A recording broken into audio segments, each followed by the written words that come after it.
Hi guys, my name is Jamie. Thank you so much for hanging out with me here on my channel. Today I'm going to talk about a few makeup products that were once on my makeup wish list, but I have since taken off. So the first product are the Urban Decay Naked Palettes. These were the palettes to have. If you had these palettes, you were the coolest kid. I remember my friend and I went down the shore and we were hanging out in our friend's shore house and she had the Naked too, and we both freaked out and we're like, oh my god, can we please use it? And I thought I was everything by using this palette.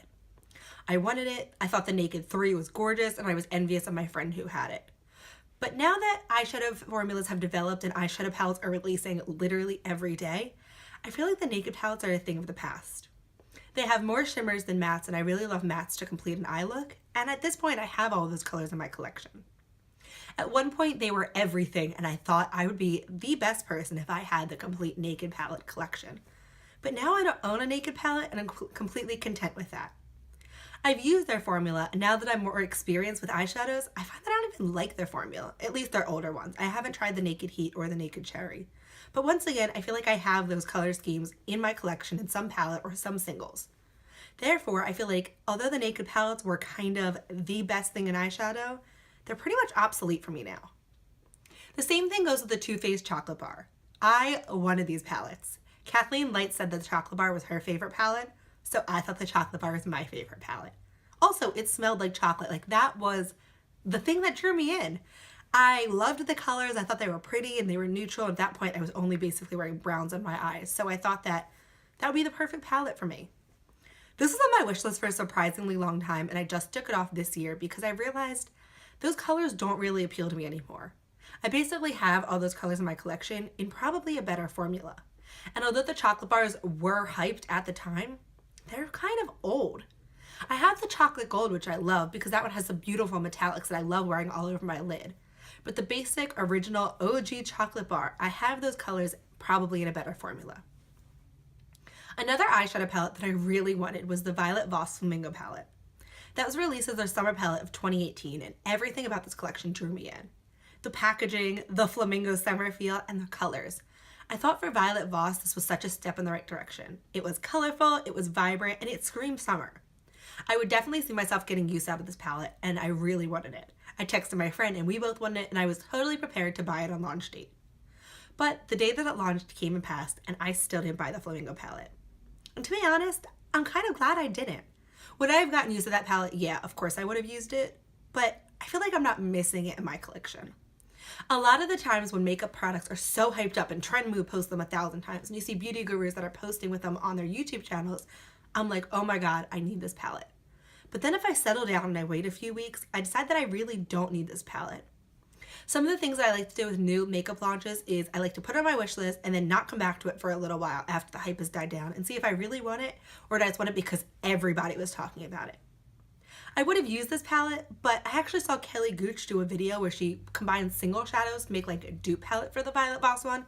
I'll leave her video up in the cards. And I was like, oh my god, wait, I totally have some of these colors in my collection. And that's when I took out all my eyeshadow palettes, I laid them on the counter, and I was like, yeah, I definitely have all these colors. They might not be in one palette, so I might not have thought to put them together, but I own all of these colors in one way or another. Another eyeshadow palette that I had on my wish list at one point was the Fenty Beauty Moroccan Spice eyeshadow palette. I really like Fenty Beauty as a brand. I like what they're doing with their inclusivity for shade ranges, and I feel like that's a large reason why I want to support them. I like supporting brands that I feel like do the right thing, and I like how Fenty really takes every shade range into consideration when they come out with a launch. So I feel like this eyeshadow palette was pretty, but I also wanted to support it because it came from Fenty Beauty. But I had all of these colors in my collection, 100%. This eyeshadow palette was pretty, the packaging was nice, I liked the whole theme and the punny names, but I had every single color in my collection. And yeah, did I want it because Rihanna wore the blue in her Wild Thoughts video? Maybe. Or did I want it because everybody said it was really good? Yeah, but did I need it? Did I need to spend $58 on an eyeshadow palette that I already had all the colors in my collection? I'm hoping Fenty release something more unique in the future which has colors that I don't own because I really do want to try her eyeshadow palette formula, but I don't need duplicates. Another product that was once on my wish list was the Laura Mercier Loose Translucent Setting Powder. I feel like I've definitely talked about this powder before in my channel, but I can't even tell you how much I wanted this. This was the powder to end all powders.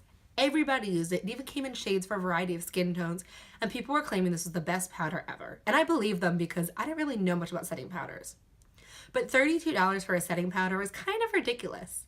I don't even set my makeup on most days because I find that it really makes my skin look dry, and I'll use it if I'm going like long hours, like if I'm have a special event or in the summertime. But during the fall, the winter, and even the spring, I barely set my makeup. Therefore, spending $32 on a loose powder isn't really practical for me and my needs. My favorite loose powder actually comes from the drugstore. It's No7 and they're sold at Target. I can have a link to that product down below, and I love that. But even that powder I've had for over a year and I'm not even close to finishing it because I don't use setting powders. And I feel like because people on YouTube really use setting powders, I feel like I should use setting powders. But sometimes I have to remember that our makeup preferences are different. And just because they think this powder is the best thing known to man doesn't mean I need it in my personal collection.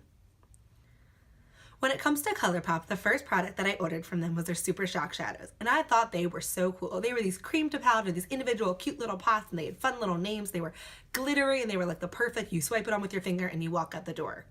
And yeah, they were innovative. I think they were the first product that Colorpop actually released. And I have like 3 or 4 in my collection that I do like, but I barely use anymore. I used to use them all the time, but that's because I had like 2 eyeshadow palettes. So I would always pair a Super Shock with some of the mattes for my eyeshadows. But now that my eyeshadow palette collection is more expansive, I'm barely reaching for them. But no matter what, every time I go into Ulta and I stop by that Colorpop display, I just have to stare at it. And I'm like, ooh, they have ultra matte lips and Super Shock shadows. I should pick up a few. But then my logical part is like, you don't even like the ultra matte lips and you don't even use the Super Shock shadows that you have. Which I feel like I want them on my wish list because they have such cool colors, and that Super Shock shadow vault, like I would be lying if I didn't pause and look at that. But I know it would just sit in my collection and it would look great like hanging out there, but it wouldn't really add anything to my makeup application, and I don't think I'd get much use out of it. And the last product that was on to my wish list are the Smashbox primers. They're the ones that come in those squeezy tubes, and the one that I'm referring to specifically is the Photo Finish primer, and it's like the silicone pore filling one. I 100% thought I needed this. I thought pore filling primers were the only primers because everybody was talking about either the Smashbox primer or the Benefit Porefessional. But now that I've experimented with more primers, I realized that pore filling primers really don't work for me. I have such dry skin that I find that the only primers I'm really gravitating towards are hydrating ones or illuminating ones. The pore filling one would have once again just sat in my collection and I would have thought it was making such a difference, but I find that pore filling primers actually help my makeup break up more. They're always on sale for the Ulta 21 Days of Beauty, and I'm like, this is my opportunity. Like, I can try the Smashbox primer. But to be honest, I don't need it, and I don't think it would have helped my skin or my makeup application. I do love the Smashbox Photo Finish Primerizer because it's a primer and a moisturizer. So it moisturizes my skin while priming and helping makeup not stick to those dry patches.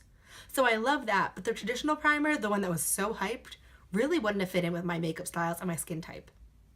So those are some products that I had on my wish list that I've since taken off. What are some products that you've had on your wish list that you've removed for one reason or another? I'd love if you let me know down below. If you like this video, I hope you'd consider subscribing for new videos weekly, and I hope to see you in my next one. Thanks for watching.